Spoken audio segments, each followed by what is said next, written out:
Dostlar, hal-hazırda burada Steve Jobs'un iki portretini görürük. Eyni portretin bir raster versiyası, iki vektor versiyası. Bunlar raster və vektor məfhumlarının daha anlaşılan bariz nümunələridir. Photoshop'da bizdə əsasən raster formatı üzərində çalışılır. Adobe Illustrator və CorelDRAW proqramlarında isə gördüyünüz kimi vektor formatında qrafikalar üzərində çalışılır. Əsasən görüntüyə əsaslansaq, raster və vektorun bariz fərqləri bunlardır. Lakin elə şəkillər ola bilər bizdə raster olsun, vektor kimi görsənsin, eləsi ola bilər əksinə vektor olsun, amma raster kimi biz onu görək. Ona görə bu formatlar əsasən görüntüyə görə yox, çalışma prinsiplərinə görə bir-birlərindən fərqlənir. Raster deyəndə biz pikselli rəsmlərlə işləyirik, vektor deyəndə isə biz əyrilər və konturlardan ibarət olan qrafikalarla çalışırıq. İrəlidə biz bunu daha izahlı şəkildə qavrayacağıq.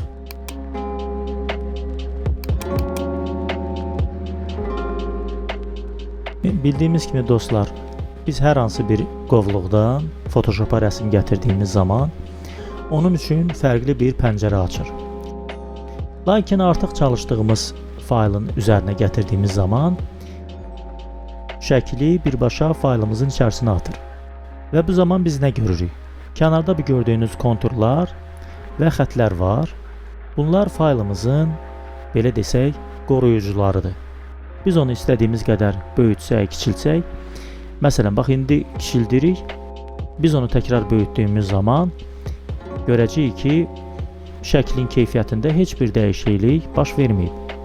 Şəklimizin bütün pikselləri qorunub.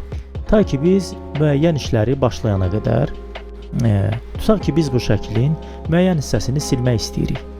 Gördüyünüz kimi bizə belə bir mesaj gəlir. Yəni, biz şəklimizi rasterize etməyənə qədər biz onun üzərində bu əməliyyatı edə bilmirik. Ona görə biz OK düyməsini klikləyirik və bundan sonra bizim şəklimiz artıq rastera çevrilir. Raster da nədir? Öncə də dediyimiz kimi, raster piksellərdən ibarət olan rəsmlərdir. Raster formatında belə bir şey var. Biz nə qədər böyüdürsək böyüdək, biz əvvəl-axır onun piksellərinə rast gələcəyik.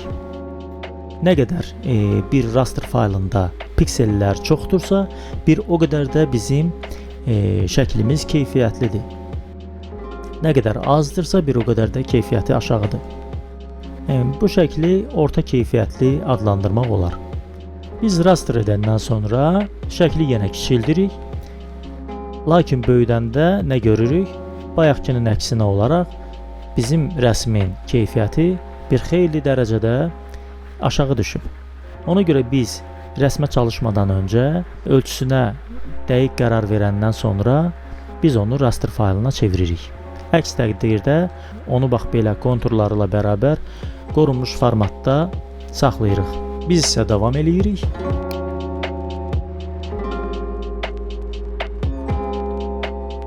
Deməli dostlar, bizdə sol paneldə belə bir alət var. Pen tool. Bu nə deməkdir?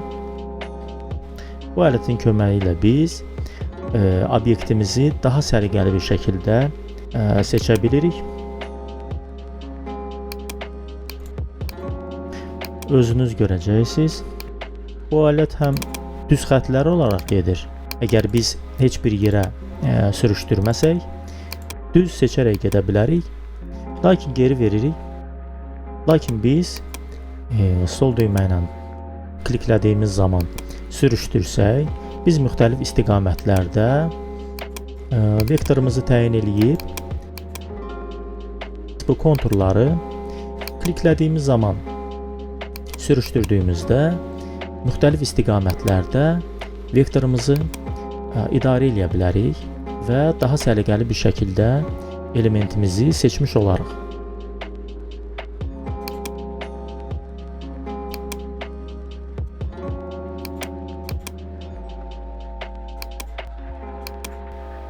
İdarə edə bilirik rahat və səhv etdiyimiz yerlərdə belə sonra rahatca redaktə edə biləcəyik.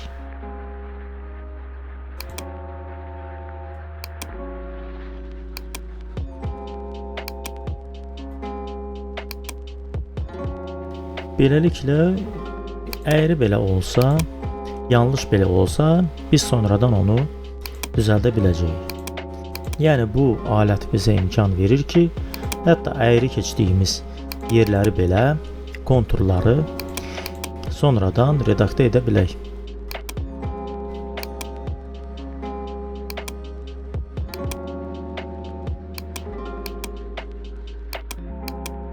Yəni varsayaq ki, burada bir səhv etdik qəsdən. Tamamlandı. Biz bu alətlə bütün keçdiyimiz yerləri tamamladıq. Sonra biz alt düyməsini kliklədiyimiz zaman konturun üzərində biz onu istədiyimiz kimi manipulyasiya edirik. Bunlara buynuzlar deyək. Bunların ucunda ağ nöqtəni kliklədiyimiz zaman isə biz sadəcə bir tərəfi istədiyimiz kimi düzgün formasına gətiririk. Biz mavi xəttin üzərinə gələndə, kontur olmayan bölgələrə gələndə bizə burada müsbət işarəsini verir və onu kliklədiyimiz zaman yeni kontur yeri açmış oluruq. Sonra biz həmən konturun üzərində kontrol düyməsini kliklədiyimiz zaman biz bunu baxın bu cür hərəkət etdirə bilirik. Alt düyməsini köməyi ilə isə biz xəttin əyrilərini bu cür idarə etmiş oluruq.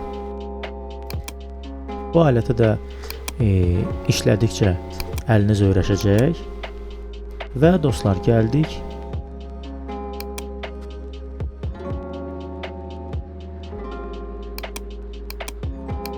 sonra biz ümumi əyri gördüyümüz yerləri bax beləcə düzəltdikdən sonra sağ düyməni klikləyib Make Selection yəni seçim çərçivəsinə çeviririk və diqqət edirik ki, burada bizdə rəqəm 0 olsun. Heç bir tolerans olmadan xəttimizi dəqiq versin deyə.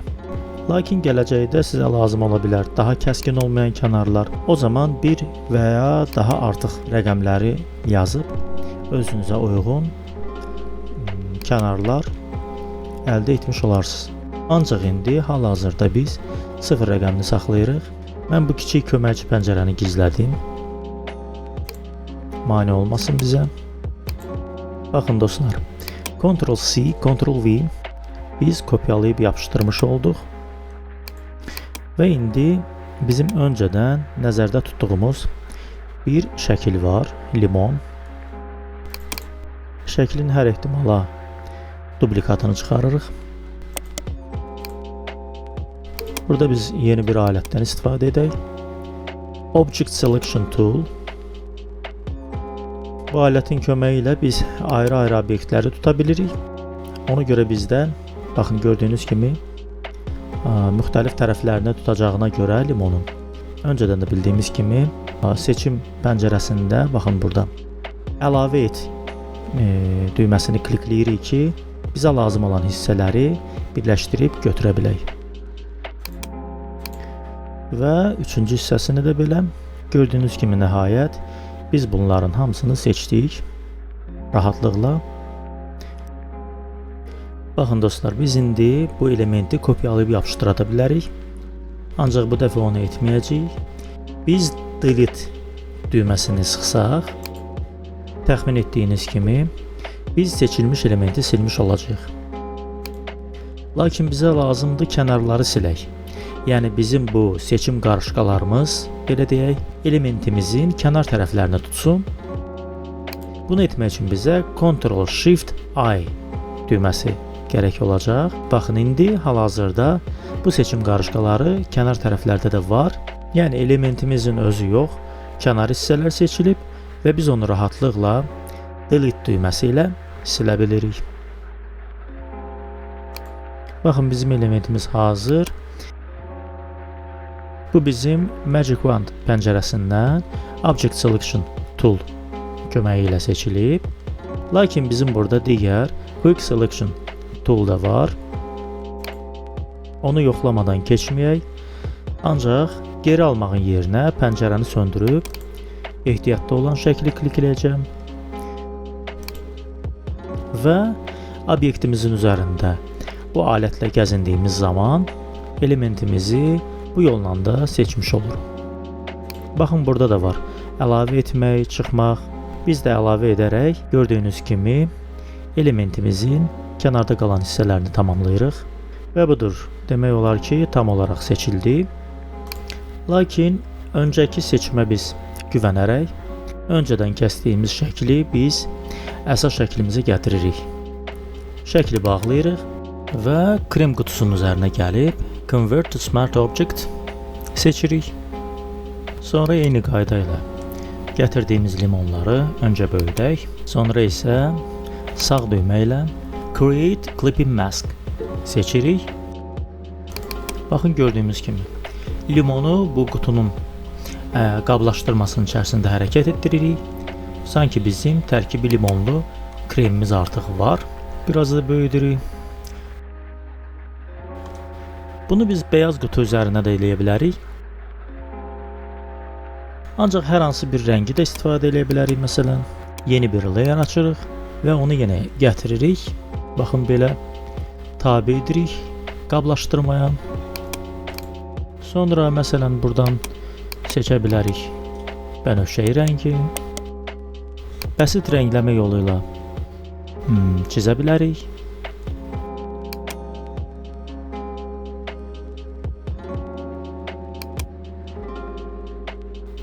Baxın, belə düzəldə bilərik. Shift düyməsini sıxmaqla biraz böyüdək. Yeni shift düyməsini tutaraq düz istiqamətdə təxminən baxın bu cür.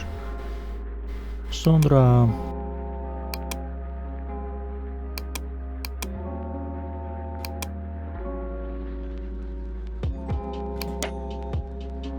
silmək olar, daha səliqəli olsun deyə. Lakin görürsünüz, daha səliqəli olmur. O zaman biz nə edirik? Yenə dolaşıq bir misal ola bilər sizə, ancaq bildiyiniz bir şeydir. Pen Tool seçirik.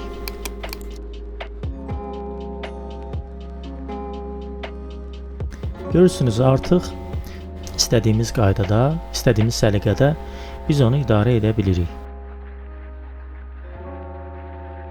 Sonra sağ düyməni klikləyirik. Make Selection. Sonra nə edirik? Hər halda təxmin etdiniz. Onu daha səliqəli formada belə kəsmiş olduq. Bu fonu da tam bəyənmiriksə, həmin qaydada yeni bir təbəqə açırıq. Mənə elə gəlir, açıq yaşıl rəng məqsədə uyğun olacaq. Məsələn, görürsünüz, layerin üzərinə çıxır. Ona görə də onu aşağı veririk. Baxın, burada bizdə fikir verirsiniz. Belə olanda bütün kölgələri filan bitirir.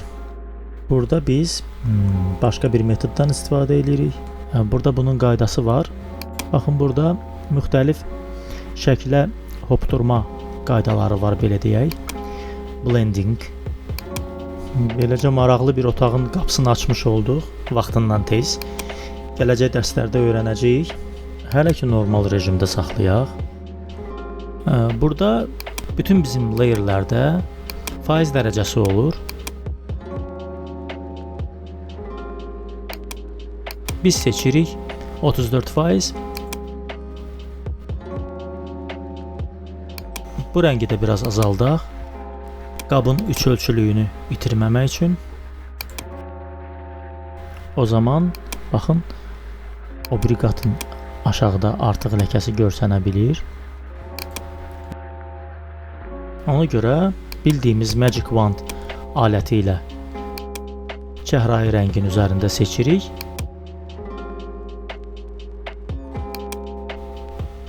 Lakin özümüz yaşıl qatın üzərinə gəlib onu bir kliklə delete düyməsi ilə silirik.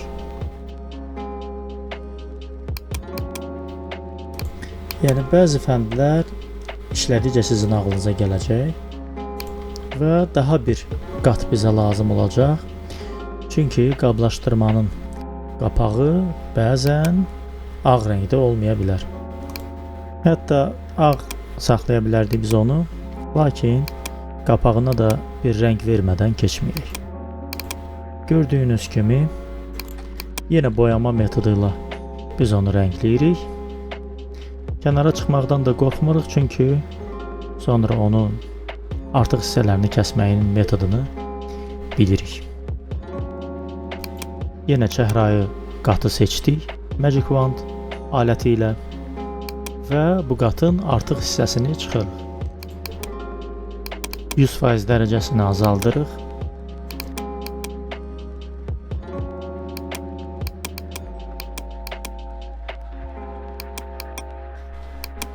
Faiz dərəcəsini azaltmasaq belə, burada yenə blending yeşiklərindən linear burn seçə bilərik. Beləcə bizdə burada alabəzək bir şey alındı. Hətta seçdikdən sonra belə biraz azalda bilərik. Yenə həddindən artıq çox olmasın. Sonra nə eləyə bilərik dostlar?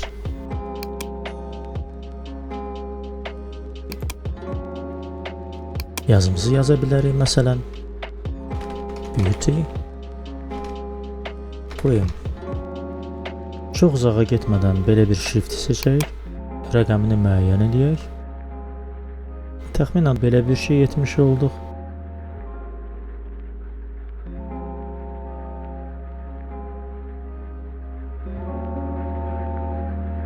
Dostlar, fikir vermisinizsə, internetdə tutoriallarda çox vaxt bir şəkil üzərində qalaraq müxtəlif funksiyalar öyrənilir.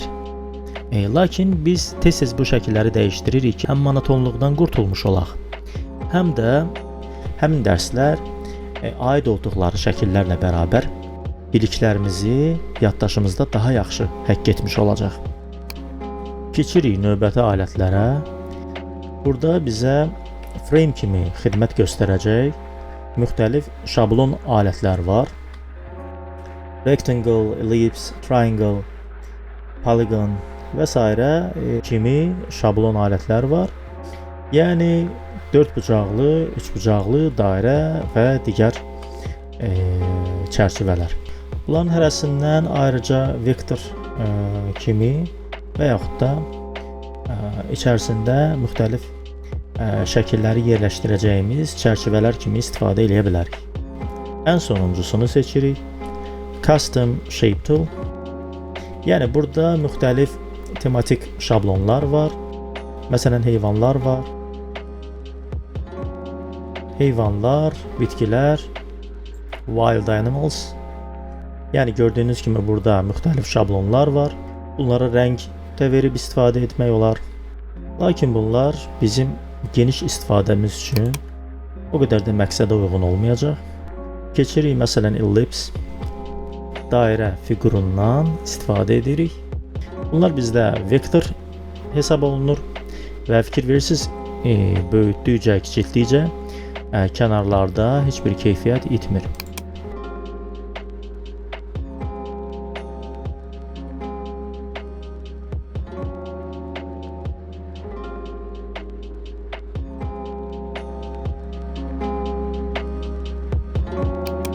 Bunları bir qrup içərisinə aldıq, mane olmasınlar deyə.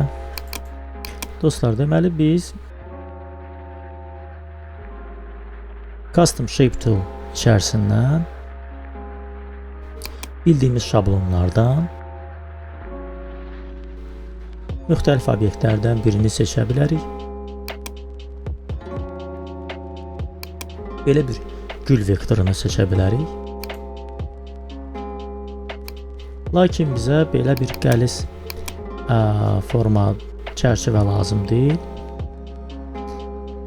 Hal-hazırda optimal olaraq biz vektor framelər içərisində dairəvi vektor çərçivəni seçirik. Bərabər tərəfli olması üçün bizə Shift düyməsi kömək eləyir və kənardan şəkil gətiririk bildiyimiz kimi sağ düymə Create Clipping Mask və şəklimizi həmən dairənin içərisinə yerləşdiririk və içəridə şəklimizi istənilən ölçüdə böyüdə bilərik.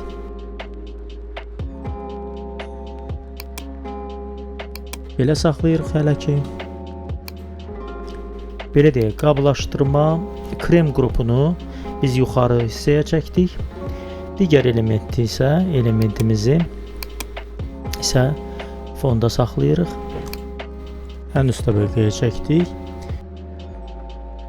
Daha da yadımızda qalsın deyə bir daha dairə fiquru çizib içərisinə rəsm yerləşdirək. Deməli, dairə çizirik, Shift düyməsinin köməyi ilə hər yanı bərabər olsun deyə çalışırıq. Və kənardan digər yaşıl bir rəsmi dairəmizə gətirib yerləşdiririk. Create Clipping Mask yenə həmin qayda ilə bildiyimiz rəsmi dairənin içərisinə yerləşdiririk. Dostlar, təxminən baxın belə. Kənarlara yazılar da yazmaq olar. Arxa tərəfdə gizlətmək olar. Məsələn, elə eyni yazını Beauty Cream yazının elə özünü çoxaldırıq. Qrup qovluğundan tamamən bayıra çıxarırıq.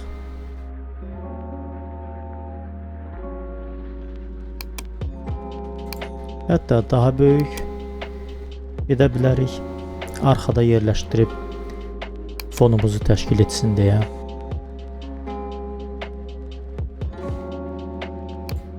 Özünün də baxın belə duplikatını çıxarıb bu tərəfdə yerləşdirə bilərik. Və yaxud da bildiyiniz kimi rəngini dəyişib fon rənginə bənzər bir rəng seçə bilərik. Lakin bu zaman oxunmaya bilər. Ona görə tonunu dəyişib müxtəlif istiqamətlərdə bənzər bir rənglə fonumuza maraq qata bilərik. Digərinin rəngini də rəng pipeti ilə əvvəlkindən götürə bilərik. Bu dərsimizdə bizə müxtəlif məhsul postları hazırlamağa yol göstəricisi ola bilər. Təbii ki, bu biraz daha primitiv formasıdır. Lakin digər dərslərimizdə daha detallı, daha səliqə yarada bilən digər alətlərdən istifadə edəcəyik.